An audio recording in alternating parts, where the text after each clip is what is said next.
أعوذ بالله من الشيطان الرجيم. بسم الله الرحمن الرحيم. الرحمن علم القرآن خلق الإنسان علمه البيان. الشمس والقمر بحسبان والنجم والشجر يسجدان والسماء رفعها ووضع الميزان ألا تطغوا في الميزان وأقيموا الوزن بالقسط ولا تخسروا الميزان. والأرض وضعها للأنام فيها فاكهة والنخل ذات الأكمام والحب ذو العصف والريحان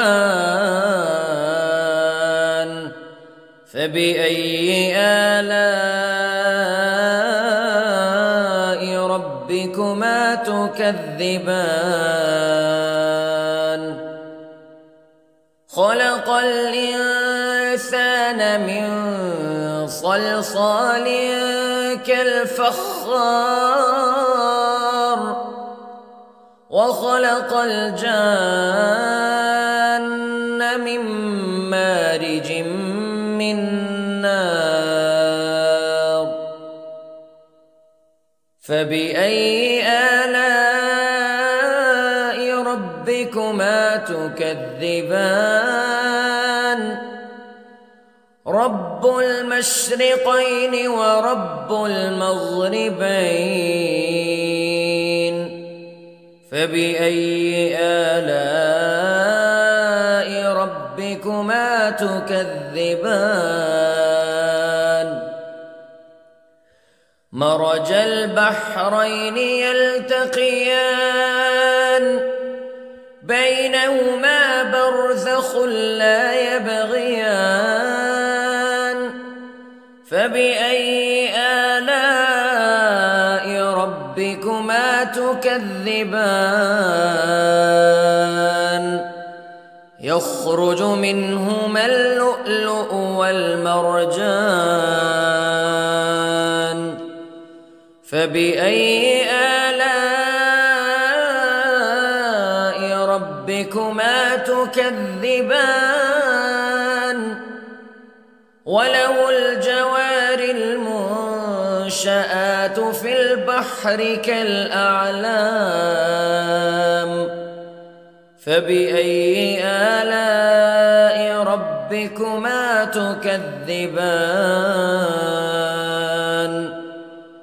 كل من عليها فان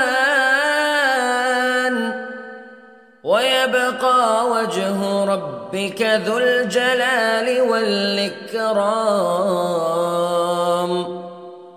فبأي آلاء ربكما تكذبان.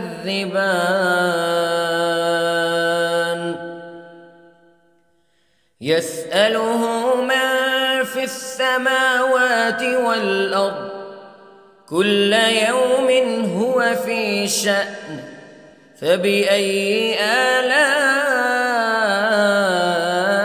ربكما تكذبان.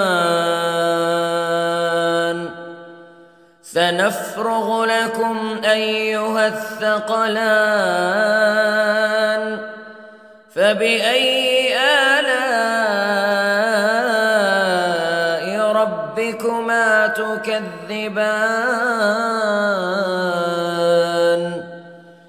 يا معشر الجن والإنس استطعتم أن تنفذوا من أقطار السماوات والأرض فانفذوا لا تنفذون إلا بسلطان فبأي آلاء ربكما تكذبان يرسل عليكما شواظ من نار ونحاس فلا تنتصران فبأي آلاء ربكما تكذبان فإذا انشقت السماء فكانت وردة كالدهان فبأي آلاء ربكما تكذبان فيومئذ لا يسأل عن ذنبه إنس ولا جان فبأي آلاء ربكما تكذبان يعرف المجرمون بسيماهم فيؤخذ بالنواصي والأقدام فبأي آلاء ربكما تكذبان هذه جهنم التي يكذب بها المجرمون يطوفون بينها وبين حميم آن فبأي آلاء ربكما تكذبان ولمن خاف مقام ربه جنتان فبأي آلاء ربكما تكذبان ذواتا أفنان فبأي آلاء ربكما تكذبان فيهما عينان تجريان فبأي آلاء ربكما تكذبان فيهما من كل فاكهة زوجان فبأي آلاء ربكما تكذبان متكئين على فرش بطائنها من استبرق وجنى الجنتين دان فبأي آلاء ربكما تكذبان فيهن قاصرات الطرف لم يطمثهن إنس قبلهم ولا جان فبأي آلاء ربكما تكذبان كأنهن الياقوت والمرجان فبأي آلاء ربكما تكذبان هل جزاء الإحسان إلا الإحسان فبأي آلاء ربكما تكذبان ومن دونهما جنتان فبأي آلاء ربكما تكذبان مدهامتان فبأي آلاء ربكما تكذبان فيهما عينان نضاختان فبأي آلاء ربكما تكذبان